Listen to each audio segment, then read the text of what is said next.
What's up guys, Eugene's here. Today we're back again. In this video we're going to be playing some Camille in the jungle. So I think Camille has been a very solid pick in the jungle for the past few patches. It's not necessarily broken, but it's definitely very strong in my opinion. And the reason for that is I don't think Camille actually has any counter picks really in the jungle that can really screw you over. I think it's a very well-rounded jungler where you could do a lot of things with your team. You can easily kite back, you can go for dives, you can split push, you can do everything with Camille, which is what I think makes it such a good pick, especially if you're picking it blind like first as a jungler. Whereas something like, let's say you want to go something like Lee Sin, it's easier to counter with something like Wukong or something that can have an edge. But Camille doesn't really have a clear counter like that. And I actually like Camille into Vi, which is why I picked the Camille in this matchup. And the reason for that is Vi really is dependent on single target lockdown. Their ultimate first ability, they can lock down one target really, really well. So that makes playing champs like Evelynn, Lee Sin harder because Vi can just ult you and then knock you up. And it's just like noxious to deal with, and they can easily burst you down. But with Camille, you have so much health and so much escape with your hook shot and sustain that your passive too, that Vi can't really do that. They can't burst you down like that. They're going to have to have teammates there to back them up. They can't really just instantly delete me. But on jungle Camille, I definitely recommend fleet footwork. It keeps you so healthy when you're clearing your jungle, and especially if you don't get a leash, it can be rough, and it really leaves you open to invades if you're going against a more aggressive jungler. So look how healthy I am right now, which is really nice. But now I'm looking at my lanes, and I really, really want to pay attention to this topside matchup, just because we have a Nasus, and Nasus, in my opinion, it's such a coin flip here. Like, it's either a god Nasus or Nasus that just feeds in the early game and doesn't do anything. And I can't find any in between.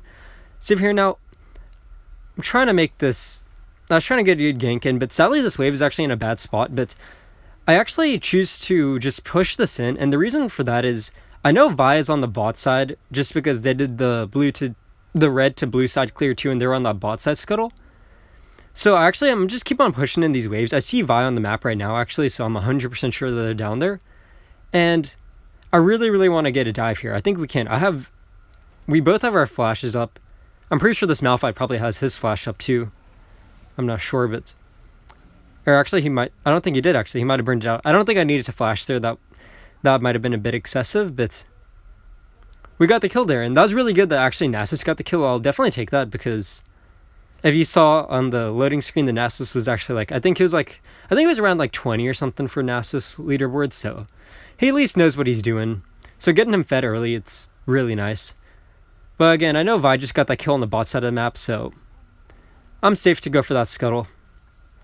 I'm fine if they want to take that, that's completely cool. But I think a really important thing to take away is that I actually skipped my blue buff for it, and I think it's worth it if you can get a good gank. Waiting on your buff, so I'll still be here after I finish the ganks. Like now I can take it and I can just keep on going with my clear. And it's really key in my opinion. And you'll get so many more kills and ganks if you just gain good judgment about whether you can get a kill and for skipping this buff and along those lines. But now I'm actually level 5 and I have my ultimate. I'm actually level 6 now, but getting your ultimate is such a huge power spike really in my opinion, just because you can literally just go up to a lane, ult somebody, and almost guaranteed a kill if you use it right. So, looking over here, in my opinion, the best way to use Camille ult is to look for a solo pick, of course. It's easier to gank the mid lane and the top lane. In my opinion, I should have gone straight to the top lane here, because I don't think the Malphite had flash up, because he didn't flash earlier, so he must have had it on cooldown, so it's probably still on cooldown, actually. It's probably just now coming up. But also, he's super overextended. I think if I would have gone up there, I could get a kill because look at how overextended he is. But I choose to go for this Aurelia instead. I just hook shot, get my second ability, and get the kill here. Actually, Nasus was able to pick up the kill in the solo lane, which is good. But also the fleet footwork, the movement speed buff too, actually is helpful, especially on Camille, because a lot of times on Camille, you're going in and out. You aren't always in because you're trying to land the first and second parts of your first ability. So you're kind of weaving in and out, so the extra movement speed helps you to get up close if you need to land one of those parts. And in all, I think it works very well. But in my opinion, getting a leash at level 1 is so important on Camille, because the one weakness to Camille is that your jungle clear at the very start of the match isn't really the best. So here now, I see that they forced him out. We have really good positioning advantage here. We got him pretty low, so I'm like, we should really just rush this, in my opinion.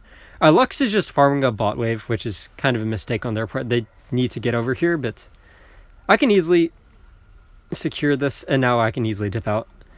We do lose one member, but that's worth it, in my opinion, for the dragon. We lose one member. The Seraphine burned their ult. That's definitely worth it. But going back to using your ultimate once you get it, you really want to guarantee a kill. In my opinion, it's a throw if you don't get a kill with it.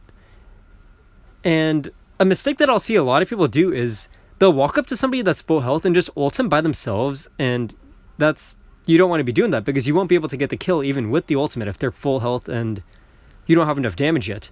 Instead, you want to look for the ultimate if you have a teammate around, or if they're ready low enough to where you know you can get the kill with the ultimate. So for example, as I was saying, going up to that top side and ulting there, that would have been a guaranteed kill, just because Nasus was there too, so he could follow up. But over here, I went for the Aurelia because they were half health, and I knew I can get that then. But remember what I was talking about, getting that Nasus ahead early. It's really paying off right now, because now he's pretty far ahead of this Malphite, and that's huge because he can pretty much take care of himself now. He's gonna be useful instead of being a useless Nasus, which is, of course, you don't want that. But now I have my ults back off cooldown. As I was saying, looking in these solo lanes, it's really easy to look for ganks with your ultimate. So for now, I actually really want to go for this. I see the Vi pop up. Ooh, and watch what I do. I see the Vi charging up, and I dodge the first ability from the Vi. That's huge, but we actually make a big mistake here. I get the kill, but we both go down. We didn't really pay much attention to mid lane. Their mid lane rotated super fast, actually. That was really good awareness on their mid lane's part. So that's a bit unfortunate, but that's actually a good example of what you can do with your ultimate. You can use it to dodge big abilities if you need to also. So I dodged the Vi first ability. I saw him charging it up. I knew he was going to use it right at me, so I timed the ultimate perfectly.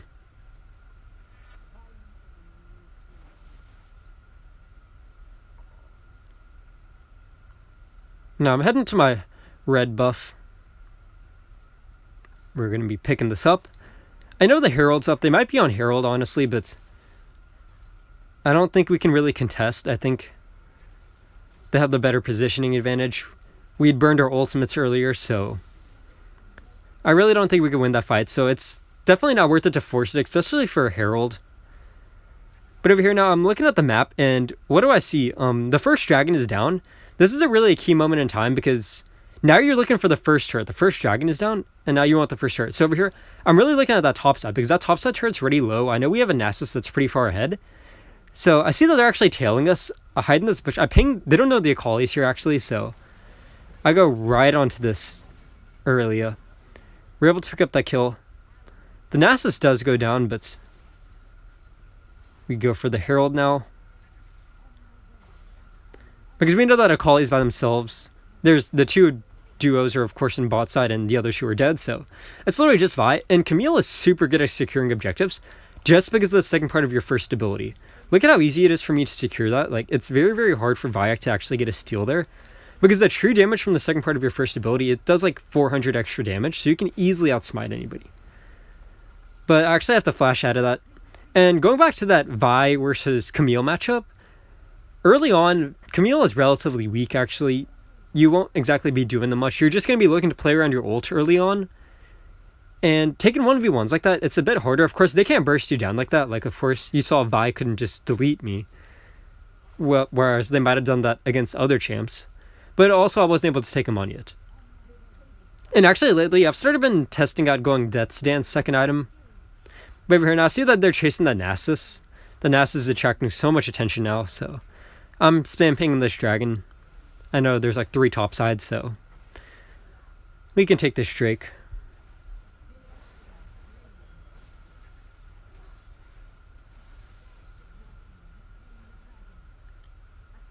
And let's see, I'm pinging this mid turret. Yeah, the Aurelia's pushing the top side, so I'm like, we should just push down this first mid turret here. Getting the first mid turret is really huge when you're playing Camille, in my opinion, because it opens up the map so much. They can't fall back to the protection of this first turret now. And that allows you to make so many more plays with your ultimate, just because they can't just fall back to the mid turret, which is what happens a lot of times. You can't go for the ultimate in some places just because there's a turret right there, of course. So now I'm pretty sure they have a ward here. Yep, they did. They backed off as soon as I walked up there. So now we're starting to get to the stronger phase of Camille. If you can get past that early game without feeding while staying even, that's huge, because I definitely have the advantage in the late game here. I can easily outmatch a Vi. My true damage from the second part of my first ability will eat Vi alive in the late game. That's actually why I really like Camille into Vi. Just because late game you completely demolish him. You offer so much more than Vi, in my opinion, once you get to this stage of the game. So now I see they're going for this engage here. Able to force him off. I actually did want to use my hook shot. Yeah, I wasn't sure if we're going to go for the fight there or not. I didn't want to hard engage and then have my Akali back off, so I thought I'd rather play it safe. But now, I actually see this Nasus is pushing very, very far up. So I start to rotate up there. I know they're attracting a lot of attention. I know this Aurelia is actually by themselves. I know they're right below me. So I was able to pick up the Nasus. Now I just turn back right onto the Aurelia. You just ult them, they can't really get out, because they can't even flash out, so that's good. So over here, the Varus is actually talking about the bot side, and honestly, I haven't been paying attention to the bot side. Like, I don't even know if I ganked there at all this match, but in my opinion, it's definitely worth it, because that bot side can play pretty safe. They have a Varus Lux that's a really good poke comp. They should be able to farm up safely underneath turret, and I honestly think prioritizing this really important matchup, the Nasus versus Malphite, is like way more important, and I think it was the right decision, actually. So over here, yeah, they're actually complaining about the gank, but keep in mind, if you're a laner, there are 3 lanes, 1 jungler. You can't gank every lane, really, and farm up everything, so of course, some lane's not going to get a gank some matches. That's just the way it works in the jungle. And honestly, you should understand that it's fine. As long as the jungler's getting stuff done at other places of the map, it's alright. Like, I've been getting my teammates ahead. Mid's doing alright. Top is doing very, very well. And getting this Nasus to late game is huge. So over here, I see this Aurelia. I wanted to maybe look for an ult. They're going for the turret dive, actually. I didn't expect him to go for the turret dive, but I'm able to get a nice ult. And ulting the right people, that's really, really key in my opinion. Ulting somebody like a Malphite, it's only worth it if you have teammates to follow up, because you won't be killing a Malphite right away in the time that you have with your ultimate. Instead, ooh, I get a very good flash kick combo, actually. I reacted really quick to that earlier flash. But now I'm trying to get onto this Nasus, and notice how it's pretty hard. It's really just the true damage from the second part of my first ability that destroys him. Nasus was just farming up mid side. Varus was pushing the bot side, sadly. I don't think they're paying much attention, but that's fine. They get the kill.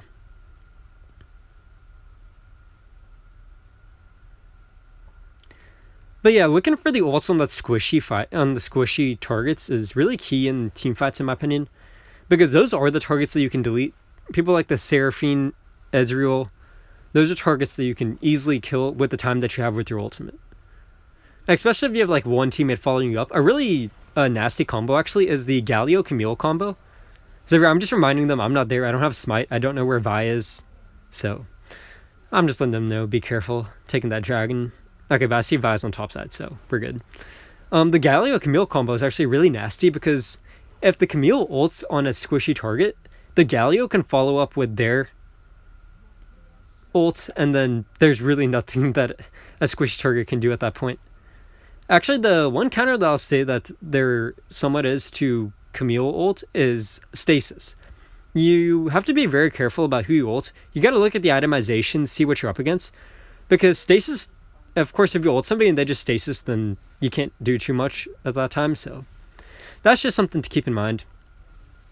But if you're enjoying this video, make sure to leave a like and subscribe if you have not, and keep an eye for my next video. My next video is like really, really good. I already have the gameplay for it, and it's honestly like one of the best matches I've played in a very, very long time. And we're actually playing with the rank 1 Leona in that video. I found that was an interesting hero to one trick, Leona, but Leona's relatively strong right now, actually. I think it's an underrated tank. Works pretty solid in some comps. But now I'm at the stage of the game, like, look at my health bar. I'm so tanky, and the true damage is going to completely destroy the people. Like, let's see how much true damage I do to this Nasus. Oh, actually, he wastes everything to get away. And actually, that's what I was saying. Fleet is it's pretty helpful, actually, in these fights, because you can easily, like, get back in close. So they actually just burn everything on me. I have the GA up still. Gotta get out of here. Seeing if I can help out a bit, but I definitely don't want to die. So now we get 4 kills there. I'm looking at what we can do. Push down a mid turret. And now I think we should go to Baron, honestly. Oh wait, I actually want to... Okay, first of all, that's a glitch. I hooked like twice on like 2 things. I hooked on the turret first, and I hooked on that wall. Where they forced the flash away, that's fun. Do we end here? I don't think we do. Yeah. I honestly think we should have gone to Baron right away. I think Baron would have gotten us more than 1 inhib turret. That's what I was pinging it at first. Because, of course, from this, we did get the inhib turret, but with Baron, we easily could have gotten that anyways. Plus, we could have gotten other turrets, gotten good pressure for the next drag spawn. So I think that was a mistake on our team, actually, but... Yeah. Oh, but for the enchantment, you can actually go a few things. It depends on your playstyle, what you want, how you... In my opinion, you play Camille, and then you see what you need most. And some good ones are Teleport, Stasis, Protobelt. In my opinion, are probably...